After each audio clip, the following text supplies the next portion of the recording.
Sebelayu bawa ember. I love you BPR. Minggu, 13 Juli 2025 menjadi momen bersejarah bagi insan perbankan rakyat di Bali.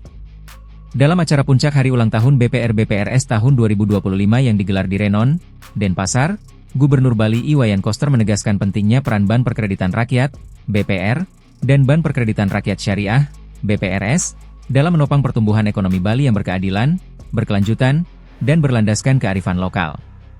Dalam sambutannya, Gubernur Koster memaparkan bahwa saat ini terdapat 128 BPR yang beroperasi di Bali dengan total nilai aset mencapai 21 triliun rupiah, sebuah angka yang hampir setara dengan aset Lembaga Perkreditan Desa, LPD, di seluruh Bali.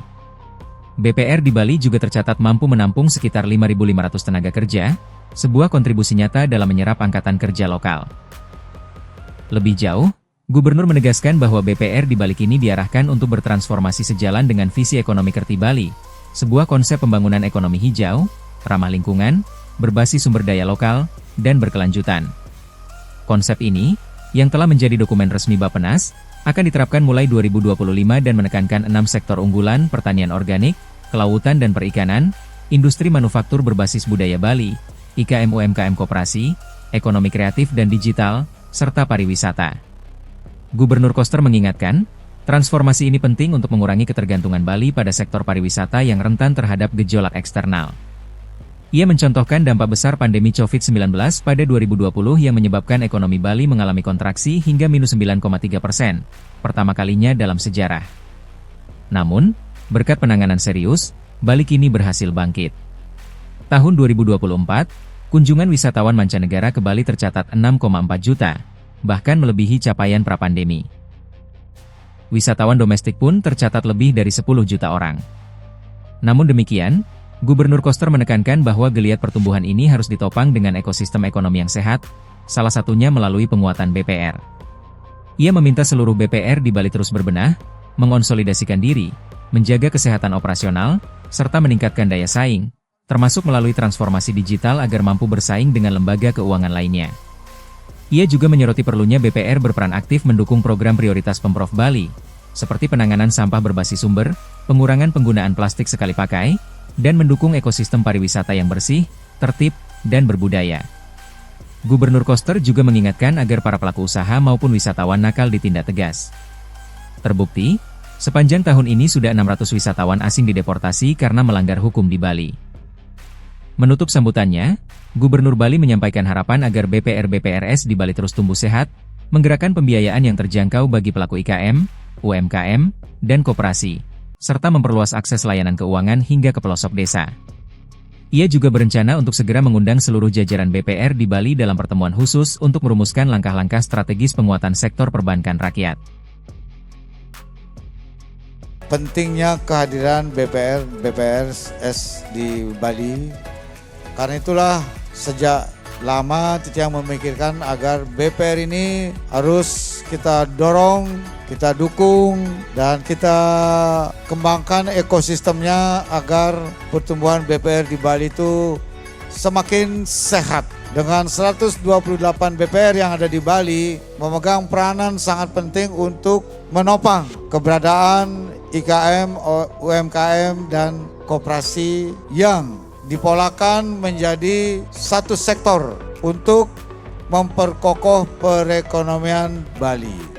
Kita ingin BPR ini betul-betul tumbuh bagus, sehat, dan makin besar dia, supaya makin menjadi kekuatan untuk menopang perekonomian Bali.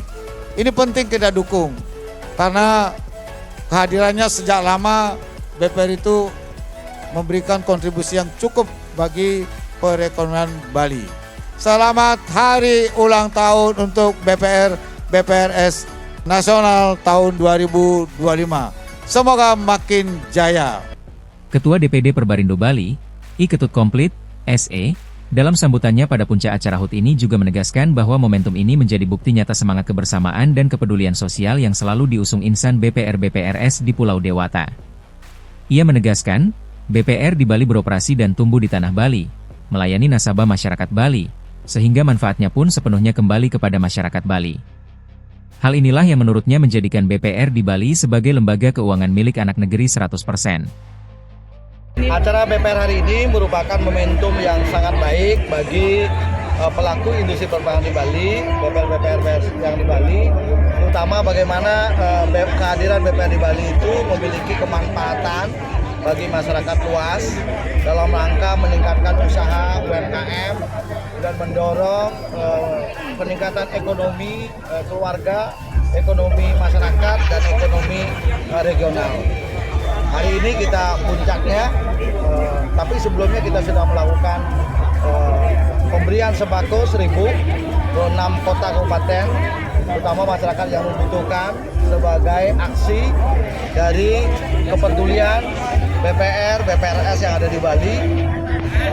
BPR di Bali melakukan kegiatan usaha di Bali, kemudian nasabahnya juga orang Bali, maka peningkatan pendapatannya, peningkatan hasilnya dikembalikan lagi kepada masyarakat, sehingga BPR semakin dipercaya sebagai BPR milik anak negeri 100%. Tadi sebagai disampaikan oleh Pak Ketut Komplit Perbarindo, maka kami juga menyikapi sebagai tentunya dari si regulator, itu pertama melihat bagaimana kemudian tumbuh kembang BPR apakah sesuai dengan roadmap atau tidak. Roadmap kita 2024 sampai 2027. Nah, setelah yang penting tadi memang betul, satu zona integritas kita tegakkan, yang kedua itu tata kelola, yang ketiga itu bagaimana kita mengantisipasi era digitalisasi di BPR nanti. Yang keempat tentunya bagaimana kontribusi BPR itu di UKM menjadi lebih luas dan tentunya bersinergi bisa menguatkan perkembangan perbankan nasional. Itu sebetulnya yang tugas dari kami di daerah. Perbarindo Bali juga berkomitmen untuk terus mendorong zona integritas, manajemen yang sehat, pengelolaan risiko yang baik, serta transformasi digital agar BPR BPRS Bali mampu bersaing di tengah tantangan industri keuangan yang terus berubah.